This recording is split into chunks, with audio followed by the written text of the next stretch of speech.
জনাব ডোনাল্ড লু বাংলাদেশে আবার পদধূলি দিলেন। এর আগে তিনি যখন ঢাকায় আসতেন তখন আমরা আশান্বিত হইতাম যে তিনি আমেরিকার সেই সময়কার ঘোষিত লক্ষ্য একটা অবাধ, সুষ্ঠু, অংশগ্রহণমূলক এবং গ্রহণযোগ্য নির্বাচনকে সাফল্যের দিকে আগায় নিয়ে যাবেন। আমাদের এই আশার একটা যৌক্তিক ভিত্তি ছিল। তা হলো গত 7ই জানুয়ারি নির্বাচন প্রহসন সংগঠিত হওয়ার আগে, বিশেষ করে গত বছর 28শে অক্টোবর ঢাকায় বিএনপির জনসমুদ্রে ভারতের ডিজাইনে আওয়ামী লীগের গাজা স্টাইলের পরিকল্পিত আক্রমণের আগ পর্যন্ত মার্কিন যুক্তরাষ্ট্র ক্রমাগতভাবে বাংলাদেশে অবাধ, সুষ্ঠু, অংশগ্রহণমূলক এবং গ্রহণযোগ্য নির্বাচনের সপক্ষে সকল বিদেশি শক্তির তুলনায় সবচেয়ে বেশি উচ্চকণ্ঠ ছিল। এমনকি র্যাবের উপরে স্যাংশন জারি করে অবৈধ হাসিনা সরকারের দমন পীড়নের প্রধান যে অস্ত্র, সেটা কিছুটা হইলেও ভোতা করে দিছিল। বাংলাদেশের বিষয়ে আমরা গত 50 বছরেও আমেরিকার এত ইনভলভমেন্ট দেখি নাই, এমনকি 1/11-এর সময়ও না। স্বভাবতই আমরা ভাবছিলাম যে আমেরিকার সত্যি সত্যি নিজেদের দৃষ্টিতে বাংলাদেশকে দেখা শুরু করছে, ভারতের দৃষ্টিতে না। বাংলাদেশে একটা অগণতান্ত্রিক এবং অবৈধ শক্তিকে ক্ষমতায় রাখার পক্ষে তখন অবস্থান নিয়েছিল ভারত, চীন, রাশিয়া, এই 3 দেশ। আমরা আমেরিকার সেই সময়কার অবস্থান সঙ্গত কারণে ইতিবাচকভাবে দেখছি এবং এই 3টা দেশের সমালোচনা, মানে ভারত, চীন এবং রাশিয়া, এদের সমালোচনা করা থেকে কিন্তু আমি বিরত থাকিনি। কিন্তু হাই লুই সাহেব, আপনারা কি জানতেন যে বাংলাদেশের মানুষ কেমন আশা করেছিল আপনাদের উপরে, আর আপনারা কি করলেন? আমি 2টা লেখা দেখাবো, 2টাই ইংরেজিতে। বাংলাদেশের মানুষের আকাঙ্ক্ষার কথা বলছেন 2জন, খুব ভালো পত্রিকায় ছাপা হয়েছে। 2জনের লেখার মর্মার্থ কিন্তু একই ছিল। একজন বাংলাদেশি সাংবাদিক ফরেন পলিসিতে লিখছিল, যার বাংলা করলে দাঁড়ায় বাংলাদেশের গণতন্ত্রকে প্রাণের চুম্বন দিতে পারে ওয়াশিংটন। ডিপ্লোম্যাটে লিখলো আর এক ভদ্রলোক, বাংলাদেশিরা তাদের গণতন্ত্র উদ্ধারের জন্য আমেরিকার দিকে তাকিয়ে আছে। তো লু সাহেব, আপনি তো ভালো করেই জানেন আমেরিকার প্রতি ইতিবাচক মনোভাব আমাদের দেশের কোটি কোটি জনতার সঙ্গে আমি নিজেও শেয়ার করছি। এইটা শেয়ার করার উদ্দেশ্য এইটা না যে আমি বা আমরা আপনাদের কাছে কোনো অনুগ্রহ লাভের জন্য হাত পাচ্ছি। কারো কাছে হাত পাতার অভ্যাস আমাদের নাই। বাংলাদেশিরা কারো কাছে হাত পাতি না। আমরা যা করি তা বিবেকের ধারণা এবং প্রিয় মাটি এবং মানুষের প্রতি গভীর এবং তীব্র ভালোবাসা থেকে করি। এই কথাটা আগে ভাগেই জানায় রাখা ভালো, এই কারণে যে আমার কিছু কথা আপনার অপছন্দ হইলে এটা যেন মনে না করেন যে অন্য কোনো শক্তির অনুগ্রহ লাভের জন্য আমি এটা করতেছি। আমরা সেই সময় মনে করছিলাম যে জনগণের ক্ষমতা যদি জনগণের হাতে ফিরে আসে, তাহলে ভারত আমাদের স্বাধীনতা, সার্বভৌমত্ব, আঞ্চলিক অখণ্ডতা এবং জাতীয় মর্যাদার যে ক্ষতি করছে তা আমরা উল্টাই দিতে পারবো। আর ভারতের হাতে বাংলাদেশকে তুলে দিছিলেন আপনারাই 1/11 ঘটায়। আমরা ভাবছিলাম আপনারা সে পাপের কাফারা দিতে আসছেন। তাই বাংলাদেশে গণতন্ত্রের পুনরুজ্জীবনের প্রতি আপনাদের সমর্থন আমাদেরকে তখন নিশ্চিতভাবে উৎসাহ যোগাইছিল। কিন্তু আপনারা, আপনার দেশ আমেরিকা কথা রাখে নাই। এইটা কেবল আমারই কথা না, ঢাকায় নিযুক্ত আমেরিকার সাবেক উপরাষ্ট্রদূত মিস্টার জন ড্যানিলোভিচ কঠোর ভাষায় বাংলাদেশের নির্বাচন প্রসঙ্গে বাইডেন প্রশাসনের পশ্চাৎপসরণের সমালোচনা করেছিলেন। শুধু তাই না, ভারতের উচ্চ পর্যায়ের ব্যক্তিরা আমেরিকাকে উপহাস করে বলছেন যে বাংলাদেশ থেকে তারা ওয়াশিংটনকে গুতা দিয়ে বের করে দিছে। রাষ্ট্রদূত পিতার কাছ থেকে পালায় যাচ্ছেন। যে ভারতকে ডোনাল্ড লু ইন্দো প্যাসিফিক অঞ্চলের নেতা বলে বর্ণনা করছেন, সেই ভারতই কিনা 56 ইঞ্চি সিনা ফুলায় বলে আমেরিকা আবার কেডা। সুতরাং মিস্টার লু এবার আসছেন এমন একটা সময় যখন বাংলাদেশের মানুষের কাছে আমেরিকার ভাবমূর্তি বা ইমেজ শূন্য।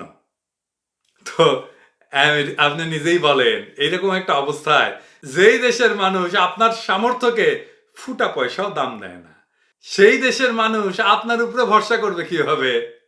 আর ইন্ডিয়ার রিয়াকশন দেখে বাংলাদেশিদের মনে যদি ধারণা হয় আমেরিকা এমন একটা শক্তি যাকে এমনকি ভারতও দাবড়ায় দিতে পারে, তাইলে কি বাংলাদেশের মানুষ কোনো বিরাট ভুল করবে? আজ এই মুহূর্তে এমন একটা অবস্থা আমরা দেখতে পাচ্ছি যে আমেরিকার নিকটতম মিত্ররাও আমেরিকার কথা শোনে না।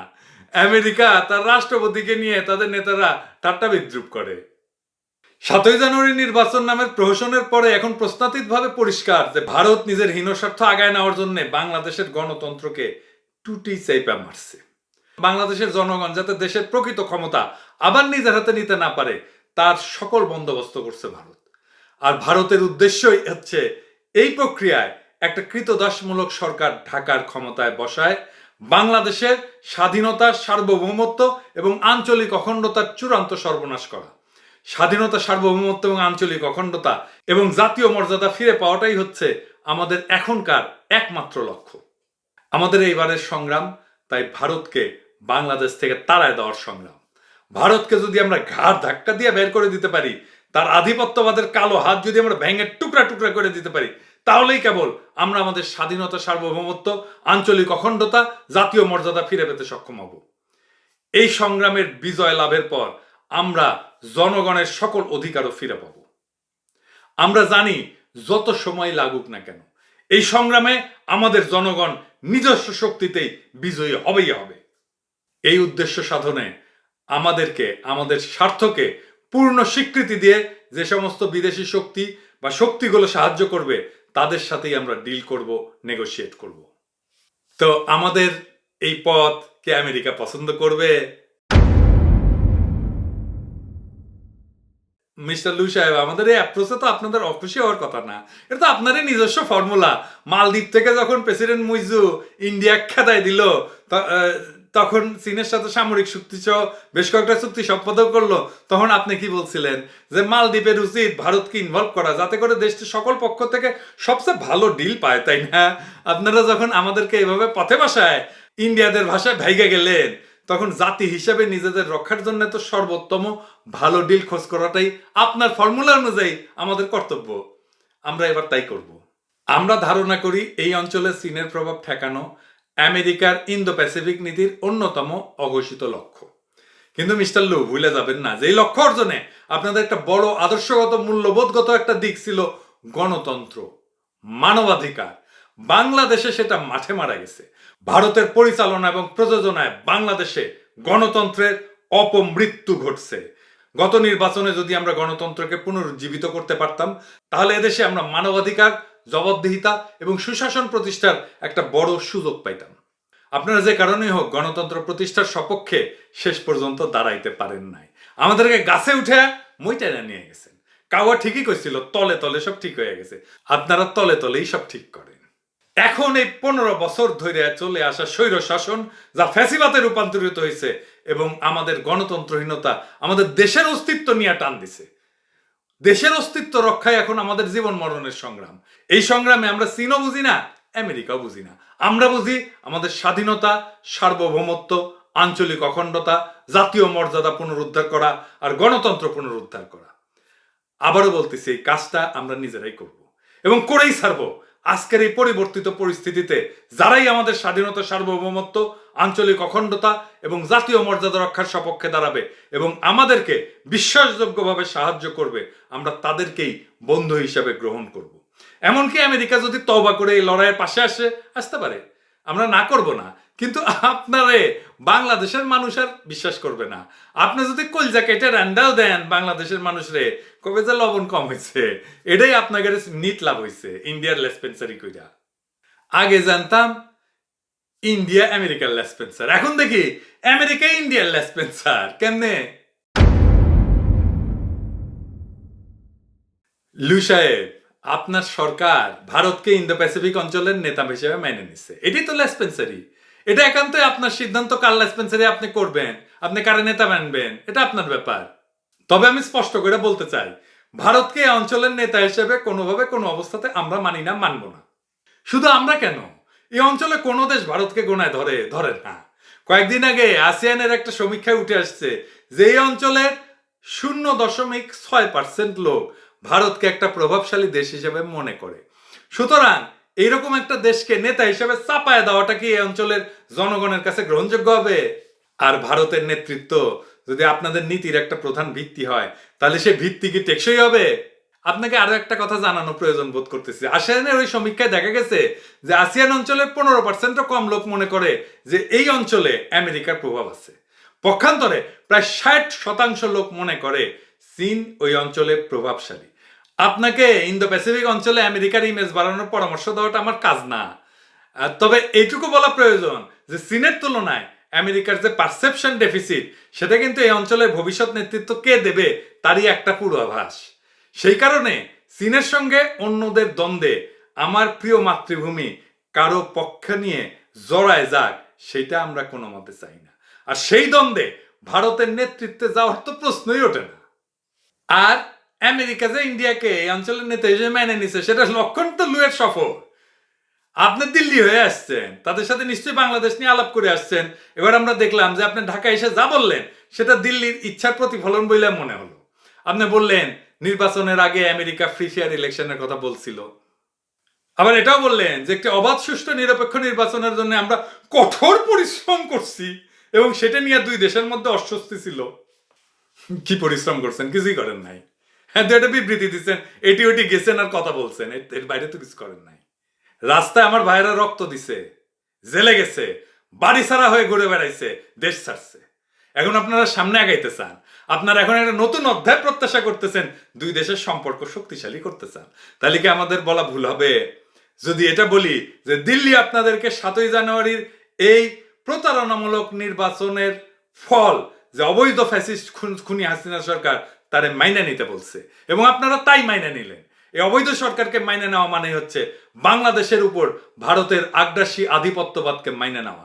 তাইলে কি মিস্টার লু, আমেরিকা প্রকারান্তরে বাংলাদেশের স্বাধীনতা সার্বভৌমত্বকে ভারতের কাছে আরেকবার তুলে দিল? আপনার দুই দেশের সম্পর্ক উন্নতি চান, ভালো কথা, কিন্তু কোন কোন ক্ষেত্রে সম্পর্ক বৃদ্ধি করতে চান? তার মধ্যে গণতন্ত্রের চিহ্নটা নাই। মানবাধিকারের কথা বলছেন, কিন্তু গণতন্ত্র কোথায়? গণতন্ত্র ছাড়া মানবাধিকার হয়? বাংলাদেশের জনগণকে ত্যাগ কইরা বাংলাদেশের স্বাধীনতা সার্বভৌমত্ব আঞ্চলিক অখণ্ডতাকে ভারতের চরম হুমকির মুখে ফেলে দিয়া আপনারা বড় জোর যেটা করতে পারবেন, সেটা হচ্ছে একটা গণবিরোধী বাংলাদেশ বিরোধী এজেন্ডাকে এই দেশে আগায় নিয়ে যেতে পারবেন, এর বেশি কিছু না। জনগণকে মাইনাস কইরা যুক্তরাষ্ট্র বাংলাদেশের ফ্যাসিস্ট অবৈধ হাসিনা সরকারের দ্বিপাক্ষিক সম্পর্কের নতুন অধ্যায়টি একটা কালো অধ্যায় পরিণত হতে যাচ্ছে, সেই আশঙ্কা করা আমাদের জন্য খুব একটা অন্যায় হবে না। তবে আমাদের যেটা বুঝার সেটা আমরা বুঝে গেছি। কি সেটা? মিস্টার লু, বাংলাদেশে ভারতের হাতে আপনাদের গণতন্ত্র প্রসারের এজেন্ডার অপমৃত্যু এবং শেষ বিচারে আপনাদের বাংলাদেশ নীতিকে ভারতের নীতির অধীনস্থ করা, এটা কিন্তু শুধু বাংলাদেশের জনগণই না, বরঞ্চ এই অঞ্চলের অন্যান্য দেশ, তাদের জনগণ, তারাও দেখছে। ভারতের দাবরানি খেয়া ঢাকার নিযুক্ত আমেরিকান রাষ্ট্রদূত পালায় যাচ্ছে, এই দৃশ্যকল্পটা আপনাদের ইন্দো প্যাসিফিক স্ট্র্যাটেজি আগায় নেওয়ার ক্ষেত্রে সাহায্য তো করবেই না, বরং উল্টা ফল দিবে। আপনি ঢাকায় এসে আরো বললেন অস্বস্তিকর ইস্যুগুলো নিয়ে আপনারা বাংলাদেশের অবৈধ সরকারের সঙ্গে আলোচনা অব্যাহত রাখবেন। এর সোজা সাপটা অর্থ আছে। ডিপ্লোম্যাটিক ভাষায় কইছেন তো, আমি কয়ে দিই সবাইকে। এটা হলো হাসিনা গংকে চাপে রাখবেন। কেন চাপে রাখবেন? একটা পসিবল কারণ হইতে পারে যে সে যাতে চীনের সাথে অতিরিক্ত মাখামাখি না করে। চীনের সাথে যে $5 বিলিয়ন ঋণ নেবে বলে ঘোষণা দিছে, সেটাকে কাউন্টার করার জন্য আপনারা হয়তো বিশ্বব্যাংক, IMF, ADB, JICA, European union ইত্যাদির কাছ থেকে চাঁদা টাদা তুলিয়া এই হাসিনা রিজার্ভকে কিছুকালের জন্য হইলেও ঠেকা দিবেন। কিন্তু এতে অর্থনীতির রক্তক্ষরণ বন্ধ হবে না, বরঞ্চ বিভিন্ন কঠিন শর্তের চালে বাংলাদেশের মানুষের নাভিশ্বাস উঠে যাবে। জনগণকে বাদ দিয়া, তাদের কষ্ট দিয়া, তাদের বিপক্ষে ঠেলে দিয়া কেউ কখনো জিততে পারেনি, ইতিহাস তাই বলে। আপনারা আফগানিস্তানে সোভিয়েত ইউনিয়নের আগ্রাসনের বিরুদ্ধে আফগানদের সঙ্গে নিয়েছিলেন, এর ফলে সোভিয়েত ইউনিয়নকে তাড়াই দিতে সক্ষম হয়েছিলেন। এই একই আফগানিস্তানে আপনারা জনবিচ্ছিন্ন একটা তাবেদার সরকারকে ক্ষমতায় বসাইলেন, তালেবানদের সরাই দিয়া। 20 বছর $3 ট্রিলিয়ন খরচ করলেন, হাজার হাজার মানুষকে হত্যা করলেন, জখম করলেন। আপনার নিজের দেশের লোকেরাও মারা গেল, সৈনিকরা মারা গেল, আহত হইল, পঙ্গু হইল। শেষমেশ এই তালেবানের হাতে ক্ষমতা ছেড়ে দিয়া নিদারুণ গ্লানিকর অবস্থায় কাবুল ত্যাগ করলেন। আরো অনেক আগে আমাদের আগের জেনারেশনের সময় ভিয়েতনামে একই অবস্থা হয়েছিল। জনগণের আস্থা না থাকলে কি হয় তার অভিজ্ঞতা নিকট অতীতে আপনাদের কাছেই আছে। এক যাত্রায় ভিন্ন ফল তার আশা করতে পারেন না। আপনারা যদি মনে করেন ভারতকে নেতা মাইনে নিয়ে তাকে চীনের বিরুদ্ধে সহজে লেলাই দিতে পারবেন এবং সেই কর্মে ভারতের স্যাটেলাইট হিসেবে বাংলাদেশকে জুড়ে দেওয়া যাবে, তাহলে বলবো আপনারা ভুল চিন্তা করতেছেন। ভারত কি করবে না করবে সেটা তার ব্যাপার, কিন্তু অন্য কোনো দেশের প্ররোচনায় কোনো অবস্থাতেই আমরা একটা ঠান্ডা যুদ্ধে যোগ দেব না, কারো প্রক্সি যুদ্ধের কামানের গোলার খোরাক হব না। দেশের ভেতরে বা বাইরে কেউ যদি এই ধরনের প্রয়াস করে তাহলে আমাদের দেশের সিপাহী জনতা বুকের রক্ত দিয়া হইলেও সেটা রুখে দিবে। অবশ্য এটা হইতে পারে যে অঞ্চলে বিভিন্ন দেশে ভারতের ক্রমাগত পশ্চাৎপসরণ যা একটা ডোমিনো এফেক্ট, মানে একটার পর একটা ঘটে আর কি। এটা দেখে আপনারা অলরেডি সিদ্ধান্ত নিয়েছেন যে এখানে চীনের অপ্রতিরোধ্য প্রভাব বিস্তারকে আর ঠেকানো যাবে না, তাই দক্ষিণ এশিয়ায় চীনকে ঠেকানোর কাজে যুক্তরাষ্ট্র আর সরাসরি ইনভলভ করতে চান না। হয়তো সেই বিচারে ভারতকে এই অঞ্চলের নেতা বলে অভিহিত করে তার কান্ধে দক্ষিণ এশিয়ার চীন ঠেকানোর ভার দিয়া আপনারা এখন কাইটা পড়তেছেন। এটা সত্যি কিনা আপনারাই ভালো বলতে পারবেন, আপনাদের তো মেলা ধান্দা থাকে, কিংবা ভবিষ্যতে আমরা বিভিন্ন ঘটনা প্রবাহের মধ্যে দিয়ে আমরা এমনিতেই সেটা জানতে পারবো। তবে ভারত যে অঞ্চলে একটা পরাজিত শক্তি, তার নমুনা আমরা ইতিমধ্যে দেখতে পাইতেছি। এই অবৈধ সরকারের পরিবেশ মন্ত্রী সাবের হোসেন চৌধুরী বলছেন যে নির্বাচনের আগে আমেরিকার যে অবস্থান ছিল এখন আর নাই, অর্থাৎ আমেরিকা লেজ গুটায় ফেলছে। হাসিনার মহল খুব খুশি, কাদের বলতে পারছে তারা স্যাংশনের কোনো পরোয়া করে না। কিন্তু এইটা আমরা জানি যে তাদের এই উচ্ছ্বাস তাদের খতম হওয়ার আগে শেষ উচ্ছ্বাস। আমরা খুবই আনন্দিত এবং গর্বিত বোধ করছি যে বাংলাদেশের সবচেয়ে জনপ্রিয় দল বিএনপি খোলাখুলি ভাবে বলে দিছে আপনাদের সফরে তাদের কোনো আগ্রহ নাই। এটাই হইল খাঁটি দেশপ্রেমিক অবস্থান। সুতরাং বুঝতেই পারতেছেন মিস্টার লু, বাংলাদেশে আপনার মেয়াদে আমেরিকার নীতির জনপ্রিয়তা পর্বত শৃঙ্গ থেকে গিরি খাদে পতিত হয়েছে। এইবার আমেরিকার কাছে বার্তা কি আমাদের? মিস্টার লু, আপনার সরকারের মেয়াদও শীঘ্রই শেষ হয়ে আসতেছে। মাস 6 পরে আপনাদের দেশে নতুন রাষ্ট্রপতি নির্বাচন হবে। বর্তমান রাষ্ট্রপতি মিস্টার বাইডেন আদৌ জয়লাভ করবেন কিনা সেটা নিয়ে নানা ধরনের সন্দেহ টন্দেহ আছে। আগামী 6 মাসে আপনারা নতুন করে কোনো উদ্যোগ নিতে পারবেন বলে মনে হয় না, কারণ সাধারণত একটা লেম ডাক সরকার, মানে যেই সরকার শীঘ্রই মেয়াদ উত্তীর্ণ হইতে যাচ্ছে, তার পক্ষে নতুন কোনো নীতি সংক্রান্ত উদ্যোগ নেওয়া সম্ভব হয় না। সুতরাং আপনি ঢাকায় এসে যেটা বলে গেলেন তাতে আমরা কি ধরে নিতে পারি না যে আগামী মাসগুলোতে আমেরিকার বাংলাদেশ নীতির প্রধান দিক হচ্ছে এদেশের উপর ভারতের একচ্ছত্র খবরদারি মাইনা নেওয়া এবং সমর্থন করা? মিস্টার লু, আপনাদের নীতির অভাব নিয়ে আপনারাই ভাবেন। আমাদের কাজ আমরা কইরা যাব, আমাদের জনগণের নিজস্ব শক্তিতে আমরা সেটা করে যাব। আমরা মনে করি যে ভারতকে আপনারা ইন্দো প্যাসিফিক অঞ্চলের নেতা বইলা মেনে নিছেন, সেই ভারত আমাদের প্রিয় মাতৃভূমি বাংলাদেশের স্বাধীনতা, সার্বভৌমত্ব, আঞ্চলিক অখণ্ডতা, জাতীয় মর্যাদা এবং গণতান্ত্রিক ভবিষ্যতের প্রতি সবচেয়ে বড় হুমকি। এই হুমকি সাফল্যের সাথে মোকাবেলা করতে না পারলে আমাদেরকে এবং আমাদের ভবিষ্যৎ প্রজন্মদেরকে যুগের পর যুগ ভারতের গোলাম হিসেবে বেঁচে থাকতে হবে। এই বাঁচা মৃত্যুর চাইতেও ভয়ঙ্কর। আমরা কোনো অবস্থাতেই সেটা মাইনা নেব না। আপনারা যাই ভাবেন না কেন, যাই করেন না কেন, ভারতের ঘৃণ্য আধিপত্যবাদের বিরুদ্ধে আমাদের সংগ্রাম আমরা শুরু করে দিছি। আপনি হয়তো নিজেই দেখে গেছেন যে আমাদের এই আন্দোলনের প্রথম পর্ব অর্থাৎ ভারতীয় পণ্য বর্জন কত দ্রুত দাবানলের মতো সারা দেশে এবং সকল প্রবাসী মহলে ছড়ায় গেছে। আমরা মাত্র 4.5 মাস ভারতীয় পণ্য বয়কট করছি, ভারত থেকে আমদানি $1.5 বিলিয়ন কমাই দিতে পারছি 10% মতো, প্রায় মাত্র 4.5 মাস।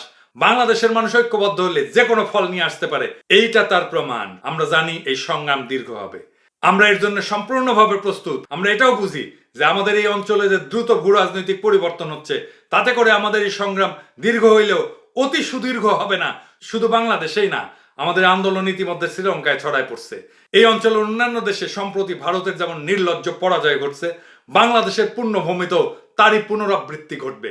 এটা নিউটনের গতিসূত্র অনুযায়ী হবে। যখন দুইটা শক্তির মধ্যে সংঘর্ষ হয়, ফলাফল যায় বড় শক্তির দিকে। এই অঞ্চলের বড় শক্তি ভারত না, এই অঞ্চলে ভারতের 1 সেরের উপরে 5 সের আছে। সুতরাং কালকে হোক পরশু হোক ভারত হারবেই, এই ভবিতব্য ইতিমধ্যেই লেখা হয়ে গেছে। আমাদের সংগ্রাম এই অঞ্চলে পলায়ন পর ভারতকে যত দ্রুত সম্ভব বাংলাদেশ থেকে তাড়ায় দেওয়ার সংগ্রাম। আমাদের সংগ্রাম ভারতের ঘৃণ্য নীল নকশা থেকে আমাদের পূর্ণ মাতৃভূমির স্বাধীনতার সার্বভৌমত্বকে এবং আঞ্চলিক অখণ্ডতাকে রক্ষা করা, আমাদের জনগণের জাতীয় মর্যাদা, গণতান্ত্রিক অধিকার পুনঃপ্রতিষ্ঠা করা। আর আমরা আমাদের বজ্রকঠিন সংগ্রামের মাধ্যমে এই দেশ থেকে ভারতের আধিপত্যবাদী কালো হাত টুকরা টুকরা না করে বাড়িতে ফিরবো না। মিস্টার লু, মাস 6 পরে আমেরিকার প্রশাসনে আপনি থাকতেও পারেন, নাও থাকতে পারেন। তবে এটা জেনে রাখেন, এই মাসগুলাতে আমাদের সংগ্রাম তীব্র থেকে তীব্রতর হবে। আমাদের কাঙ্ক্ষিত বিজয়ের আরো কাছাকাছি আমরা পৌঁছে যাব। আপনার নেতা ভারত ভিতর থেকে বাইরে থেকে দুর্বল হবে। মোদির শনির দশা লাগছে, সে নানা জায়গায় হারতেছে, আর আমরা আমাদের ইতিহাস লিখে যাব কি নির্লজ্জ সার্কাস আর প্রতারণা আপনারা করে গেছেন বাংলাদেশের মানুষের সাথে। আপনার ভবিষ্যৎ প্রজন্ম জানবে আপনারা বাংলাদেশের মানুষের সাথে কি কাজ করে গেছিলেন। আপনার ক্ষমতার শেষ সময় আমেরিকান প্রশাসনকে বইলা যান, বরং বাংলাদেশে তো চিরকাল হাসিনার আওয়ামী লীগ থাকবে না, এরপরে যারা ক্ষমতায় আসবে তাদের সাথে কেমনে ডিল করবেন। আর বিনা পয়সায় একটা পরামর্শ দিই, আমাদের দেশে একটা প্রবাদ আছে, বগলে ইট আর মুখে শেখ ফরিদ। এর মানে হচ্ছে মুখে ভালো কথা আর অন্তরে বিষ। আপনাদের মুখে মানবাধিকারের কথা, কিন্তু বগলে ইন্ডিয়া। আমরা বাংলাদেশে ভারতের আধিপত্যের দেয়ালের ইট একটা একটা করে খুলে নেব, আর ওই জায়গায় হ্যারিকেন ধরায় দেব। হাসিনার সঙ্গে পিরিত করেন যান, এরপরে আসা ওই খুচু ফুচকাই খাইতে হবে। জনগণের বন্ধুত্ব আদৌ পাইবেন না, লিখে রাখতে পারেন।